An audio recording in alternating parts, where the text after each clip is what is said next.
What if the next world-changing invention doesn't come from a billion-dollar lab, or a government program, or a giant tech company? What if it comes from a garage, from a cluttered room, a folding table, a second-hand laptop, a mind that refuses to let go of one impossible idea? It sounds like a movie, or a myth.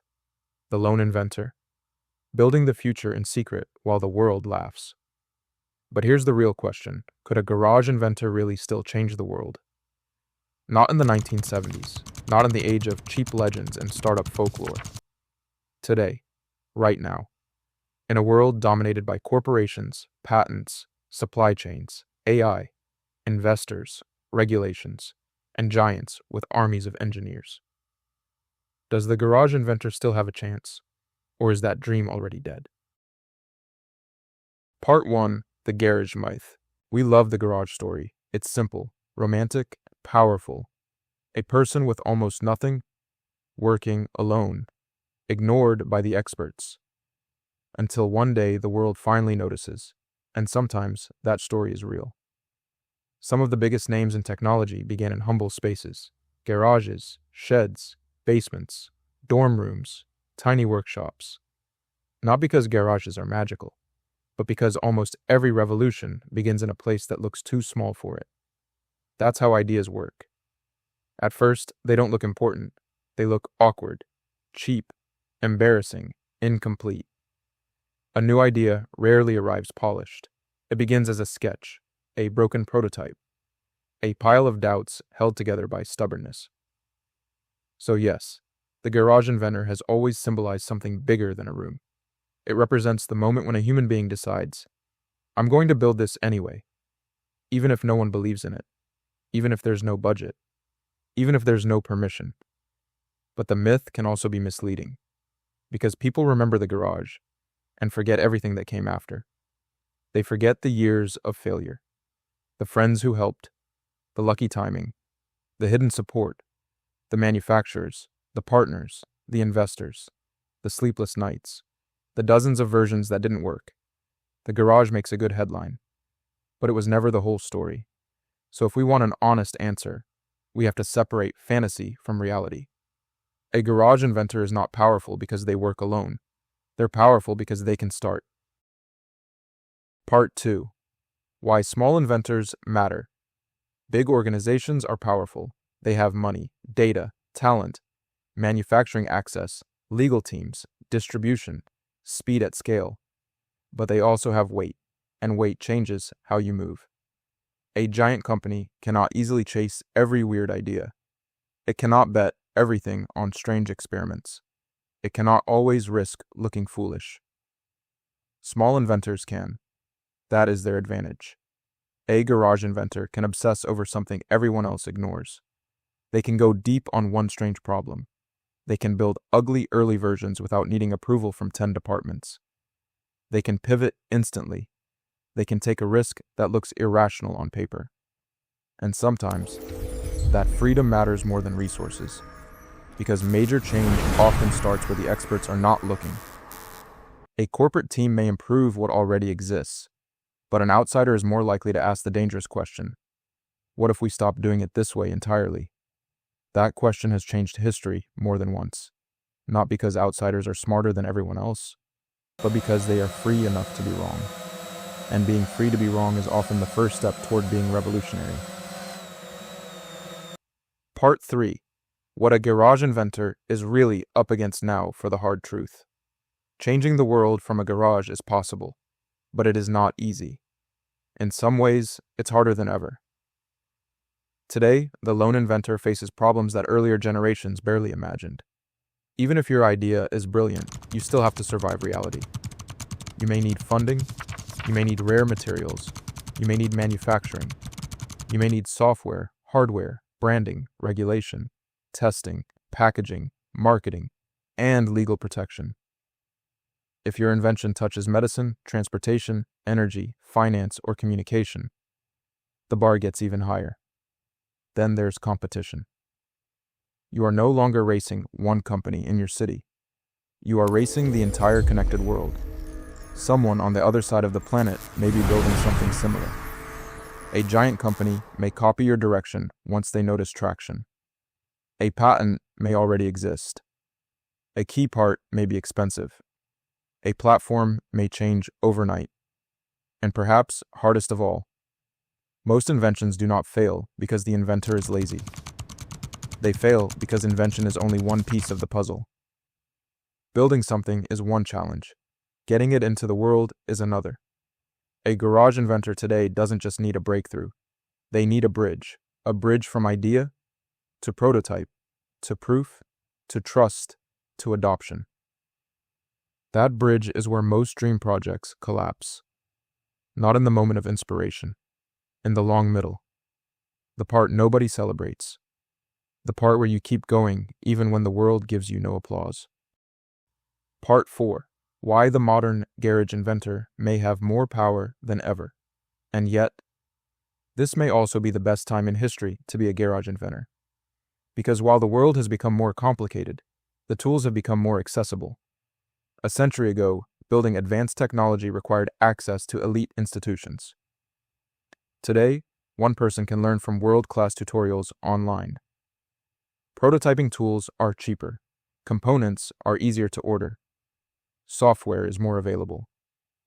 Communities can form instantly. Design can be outsourced. Audiences can be built directly. Ideas can be tested without waiting for gatekeepers. A garage inventor today can use tools that would have looked like science fiction not long ago. They can model ideas in software, print parts, simulate systems, use AI to brainstorm, code, design, research, and iterate faster. Show prototypes to a global audience, raise money from supporters, find collaborators across continents. That changes everything. Not because tools guarantee success. They don't. But because they dramatically reduce the distance between imagination and execution. In the past, many inventors died with good ideas trapped in their heads. Today, more ideas can become real. That doesn't make the path easy. It makes the starting line closer. And sometimes, that is enough. Part 5. The Real Secret. World-Changing Inventions. Usually begins small. When people imagine changing the world, they often imagine a huge invention. Something dramatic. Something instantly global. Something that explodes onto the scene. But real change usually doesn't begin that way. It begins small. A better way to store energy. A cheaper sensor. A smarter tool. A new material. A cleaner process. A simpler interface. A machine that saves 1 hour. A device that solves one frustration for one group of people. That may not sound world-changing, but scale can transform a small idea into a giant effect. The world is not only changed by spectacular inventions, it is changed by useful ones. The ideas that reshape civilization often begin by solving a narrow problem so well that the solution spreads.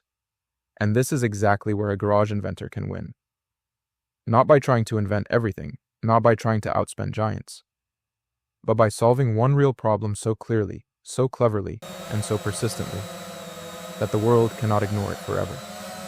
The first version may look tiny, the impact may not be. Part 6. What kind of person actually pulls this off? So what does it actually take? Not genius alone. That's one of the biggest misunderstandings about inventors. World-changing inventors are rarely just smart people with ideas. Ideas are common. What's rare is endurance. To build something meaningful from almost nothing, a garage inventor needs a very unusual combination of traits. They need imagination, to see what doesn't exist yet. They need technical skill, or the humility to learn it. They need obsession, because average interest won't survive repeated failure. They need patience, because important things often take years. They need resilience, because most prototypes disappoint. They need courage, because new ideas often look stupid before they look inevitable. And maybe most importantly, they need the ability to keep moving without external validation. That is brutally difficult, because for a long time, the garage inventor gets almost nothing back. No headlines, no certainty, no guarantee. Sometimes no support at all. just friction, just mistakes, just one more version, one more test, one more late night, one more reason to quit. And that is why so few people do it. Not because the dream is impossible, but because the emotional cost is real.